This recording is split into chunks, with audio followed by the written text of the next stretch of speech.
The night is alive with the sounds of music and laughter spilling from the club's entrance. Jamal approaches, his steps steady, his appearance sharp and confident. The crowd standing in line is a mix of eager club-goers waiting to be seen in the glitzy world inside. Jamal's suit is immaculate, his presence commanding, but his heart beats with the quiet knowledge that, despite his success, this is just another space where he will be judged by the color of his skin rather than his worth. As he steps toward the bouncer, Charlie, the first flicker of recognition passes through the crowd. Charlie, tall and imposing, eyes Jamal with an unspoken scrutiny. He sizes him up, his expression impassive at first, but there's something in the way he looks Jamal over, judging him before he even speaks. Charlie blocks the way with a firm hand. "You got an attitude problem, not getting in." Jamal stops. In his tracks, a slight sigh escaping him. He's used to this. The world has made him accustomed to dismissals like these, but tonight, something feels different. The weight of his experiences rises to the surface, but his face remains calm. "Unreadable, I don't have a problem." "But you do," Jamal responds, his voice low but carrying an undeniable firmness. Charlie's brow furrows, irritation creeping into his voice as he looks Jamal up and down once more, dismissing him with a careless wave of his hand. "That's how it works here. You don't fit the vibe." Jamal stands still, his gaze unwavering. The crowd behind him shifts slightly, sensing the tension, their eyes flicking from Jamal to the bouncer, some looking uncomfortable, others unsure whether they should intervene. But Jamal doesn't break his composure. He stands in this moment as an embodiment of the exhaustion every person of color knows, the tiredness of having to fight for respect, even when you've earned it. He steps back slightly, glancing over his shoulder before turning to walk away. But before he disappears into the night, he adds, his words cutting through the tension like a quiet storm, "You should know who you're turning away." "I own this place," Charlie laughs, dismissing the claim as a joke. "Yeah? Sure you do." But Jamal's words linger in the air. He doesn't shout, doesn't demand to be believed. His quiet assertion of truth cuts deeper than any confrontation could. As he walks away, his steps are measured, but inside something has changed. He's been in this position too many times before, constantly having to prove himself, constantly fighting to fit into a world that sees him as less than. Tonight, though, something snaps inside him. He won't be invisible anymore, he won't be dismissed. This isn't just about access to a club. It's about reclaiming his space in a world that constantly tries to erase him. Jamal walks away from the club, but his mind is alight with thoughts. The sting of the rejection isn't as sharp as it once would have been, but it's still there. The anger, the frustration, it sits in him, a steady presence. It's not just the personal insult. It's the recognition that this moment is one he's seen play out in countless ways before, in boardrooms, in meetings, in every step of his life where he's had to work twice as hard to be seen as equal. As Jamal walks down the street, the realization hits him fully. He doesn't just want to be seen, he has every right to be here, to be acknowledged and to take up space. This moment, this rejection, is a symptom of something much larger, and he won't let it slide. The decision forms within him like the quiet pull of a tide. He won't just accept the system that tries to keep him down. He will make the system acknowledge him. He will change the rules. Hours later, Jamal returns to the club. His demeanor has shifted. There's no hesitation in his stride, no doubt in his eyes. The weight of his decision to return is heavy with purpose. He's not just coming back to get into the club. He's coming back to reclaim his power, to face the forces that try to define him. As he walks up to the entrance, Charlie stands once more, his eyes narrowing slightly as he sees Jamal approaching. "You're back?" Charlie's voice is tinged with surprise, though he tries to mask it with his usual indifference. Jamal stops before him, his presence now commanding, unshakable. "I'm not done yet." Charlie instinctively steps toward him, preparing to block his way again, but Jamal raises a hand, stopping him in his tracks. "You don't recognize me, do you?" Jamal says, his voice calm but steady. "I own this place." Charlie's face shifts, from disbelief to shock. For the first time, the power dynamics in this exchange start to shift. Jamal is no longer a person being turned away, he is the one in control. Jamal reaches into his jacket pocket, pulling out the official documents, the ownership papers. He hands them to Charlie without fanfare. His words are not a boast but a declaration of truth. He's been a partner in this club for years, holding a stake under a different name to avoid the exact kind of prejudice he's faced tonight. "I've been around this place for a long time," Jamal continues, his tone unwavering. "But you've never seen me as anything but less than. And that's where the problem lies. The system you protect, it's broken, and I'm here to fix it, starting with you." Charlie's face flushes, his confidence evaporating as the weight of Jamal's words sink in. He tries to rationalize, but the truth of the situation hits him hard. He's no longer the gatekeeper of this space. He's just a man exposed for his ignorance, for his participation in a system that keeps people like Jamal in the shadows. The crowd, once uncomfortable bystanders, now begin to take in the magnitude of the moment. The truth has been laid bare, and for the first time Charlie's role as the enforcer of exclusion is challenged. The power that once belonged to him feels fragile, cracked by Jamal's unyielding confidence. Jamal doesn't linger. He steps past Charlie, walking into the club with the kind of authority that only someone who knows their worth can possess.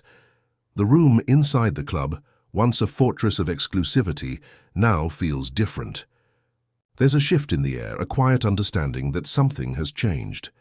Charlie stands still, his mind racing. He has never considered his role in the larger system of oppression. He's just done his job, kept the club clean, upheld the rules he thought were necessary. But now, for the first time, he sees them for what they really are: barriers that keep people out based on race, class, and privilege. The club is no longer just a place for exclusive revelry. It's a battleground where the system has been challenged, and for the first time it's clear that things are about to change.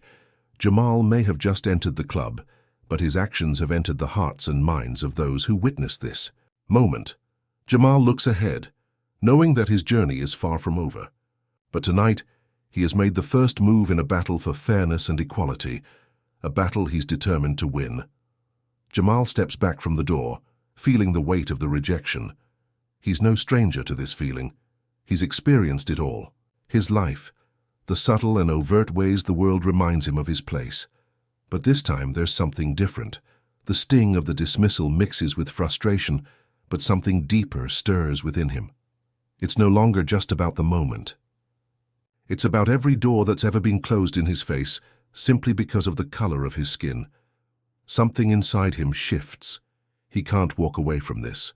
Not anymore.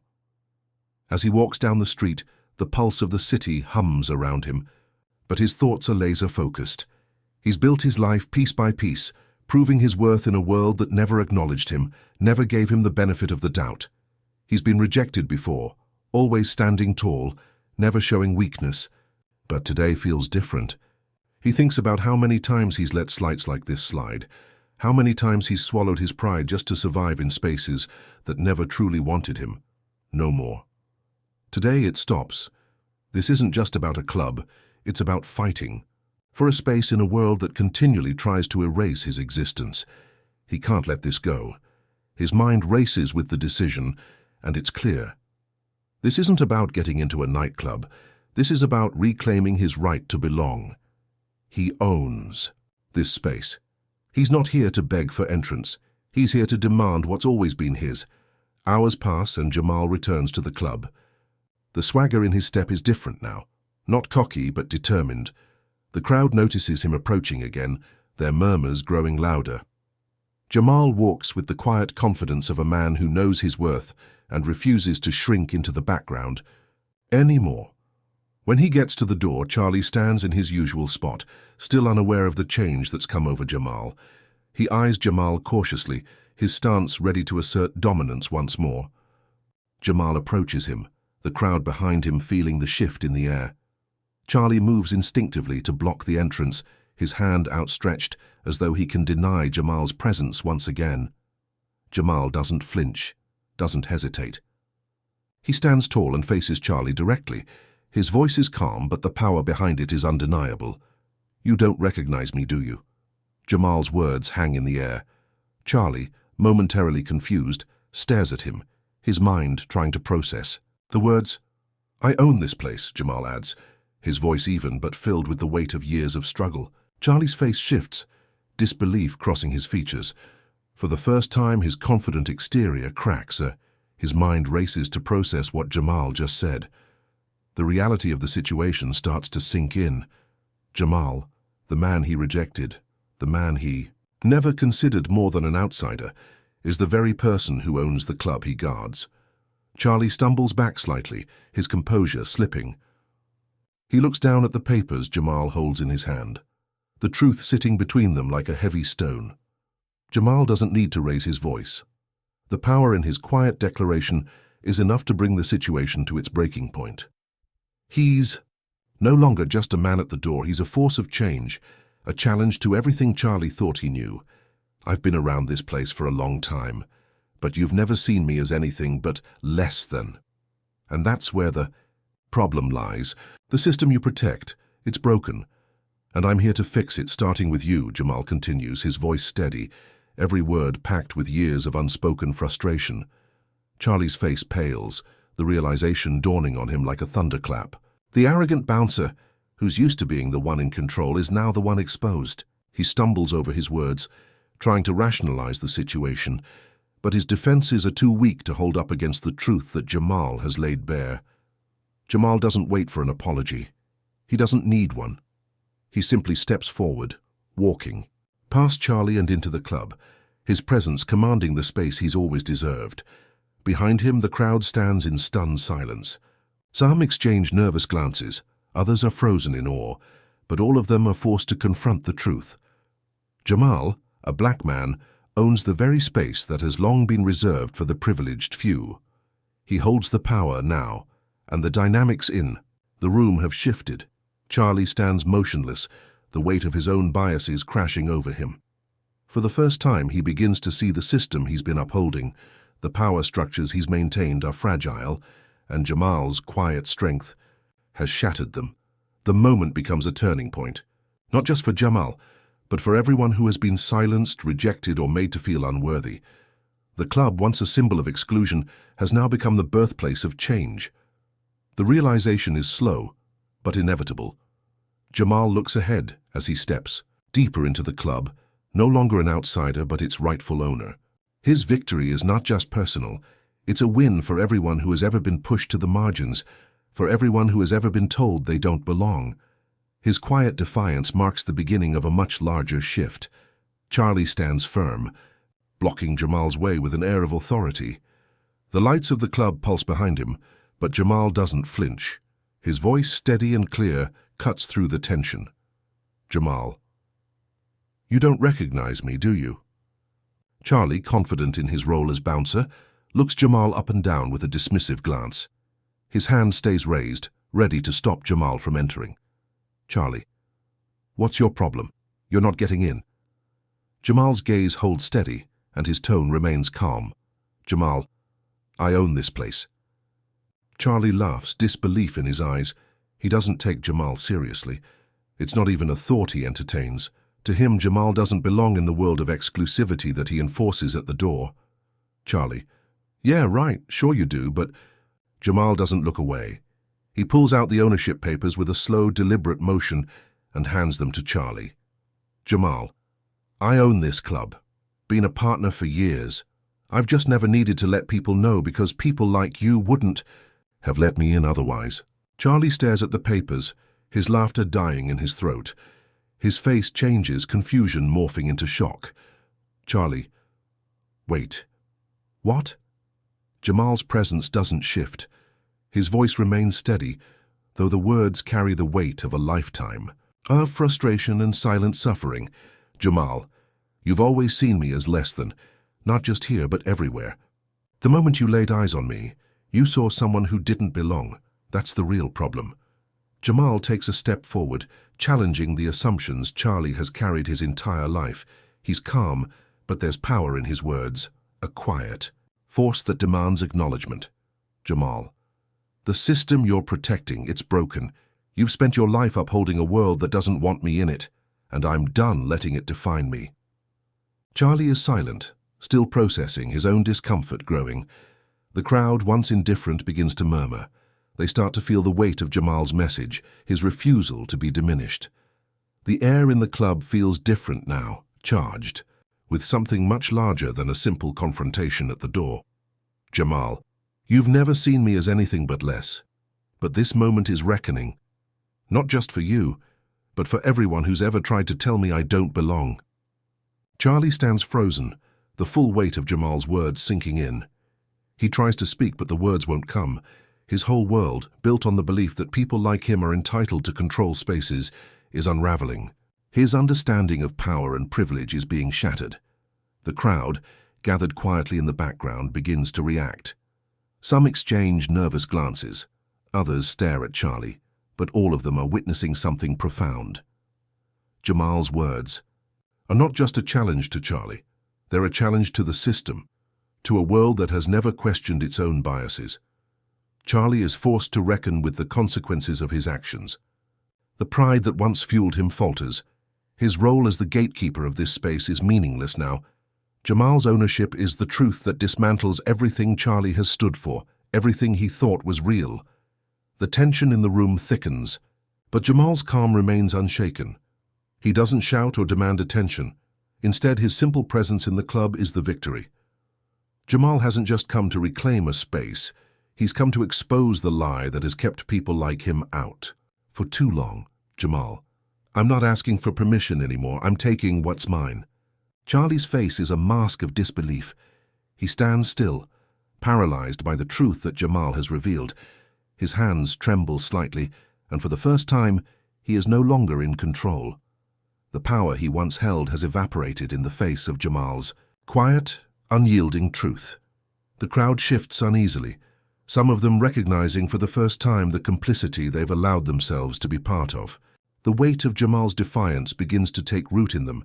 His words have sparked a change, not just in Charlie, but in everyone who has silently watched racism persist for far too long.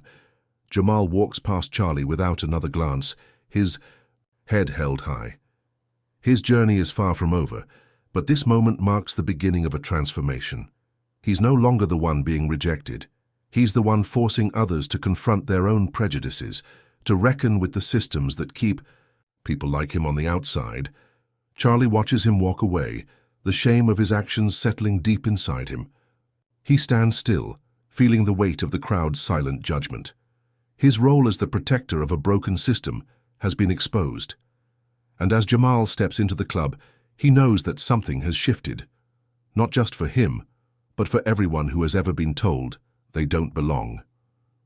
This moment, this quiet confrontation, has already begun to ripple outward, sparking a change that no one, not even Charlie, can ignore. Charlie's face is still flushed with disbelief as Jamal stands before him, the weight of the moment heavy in the air.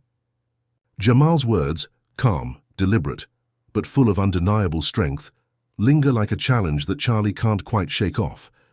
Charlie tries to regain some sense of control, laughing it off, but it's a hollow sound.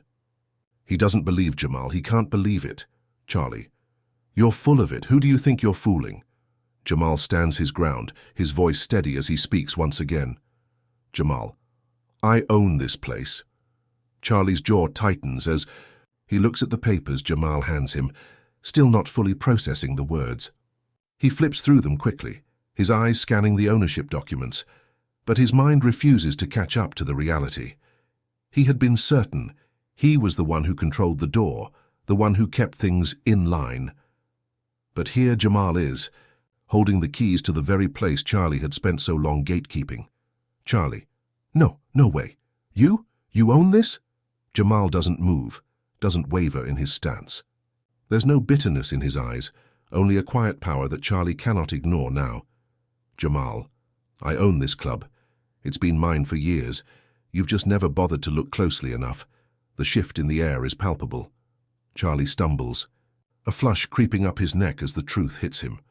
All his years of dismissing people, of acting as though the club was his kingdom, have come crashing down in an instant.